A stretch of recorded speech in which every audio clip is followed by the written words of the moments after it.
My name is LaShawn Price, and we own cold storage and dry storage here in Georgia. We operate about 200,000 square feet of storage space between cold and dry. My question is really directed toward the economic driver for the state, which is in agriculture. Yeah. And historically, actually before I mention that, the state of California GDP runs about $3 trillion. I know inching toward $4 trillion. The state of Georgia GDP is running around $700 billion. And comparing both states, agriculture is the leading driver between the two. In Georgia, particularly black farmers on the federal level generally have been overlooked, particularly black farmers, getting opportunity and what it brings to the revenue pool. Some would say the state, black farmers are overlooked in the state of Georgia as well.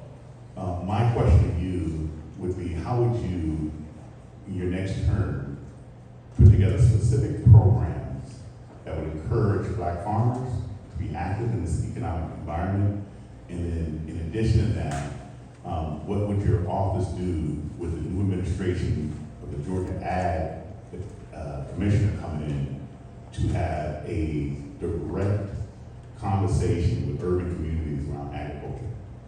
Well, look, I believe, I've obviously got to decide who's going to be the next agriculture commissioner. Obviously, Senator Tyler Harper's a good friend of mine. I've served with him for a long time. He's I think third or fourth generation farmer from South Georgia, so he gets agriculture.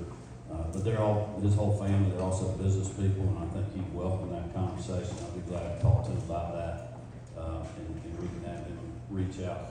Look, my goal as governor is to make sure we have an environment where any farmer, whether they're black or not, can thrive in our state. It has been tough being in agriculture, and I know because I've been in a timber farmer, I've been in row crop farming, I've been in food products business, and some of those didn't go so well, so I fully understand how hard that is. But what we're trying to do in Georgia is create an environment where people can be competitive in agriculture. And that's getting harder and harder to do, especially over the last several years when commodity prices were down. And now that they're back up, everything else is up, 40-year high inflation, and so it's still making the numbers very tough. But we're doing a lot on the research side to bring efficiencies to farming. I want to continue to do that. We have a goal of making UGA the #1 ag school in the country, where our students have those opportunities to continue to learn and be in an environment where they innovate. I think the whole urban farming movement, we've been very supportive of that. Marty and I went and visited Polera, which is a vertical lettuce farm, incredible indoor growing facility, completely hydroponic.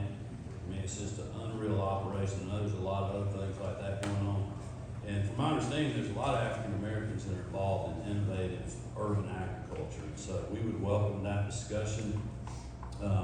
Specifically, I think for the state's perspective is just trying to keep our business environment good, where it's easy to start a business in our state, where we have low taxes, where we have a good educated workforce, especially as ag gets more tech related. John Deere just announced the other day they want to be totally autonomous, I think, by 2035, and so we're going to see more and more of that coming. I think most of the issues with black farmers in the past has been more of a federal issue than a state. But look, I'm willing to continue to have those conversations. Mar Ali and I've had many of these with his dad talking about access to the system, if you will. And so the Department of Administrative Services, under my direction, they're doing, we just hired a minority business person over there that's helping promote and educate small businesses, minority businesses on how you can get on the state contract, how you can bid on state projects, just raising the awareness, trying to make the system fair for everybody. So we'll be glad to get you guys hooked up with them too, to see what other things are out there and available for that. Omar, can you stand up? Yes. This is Omar Ali LaTron, right here.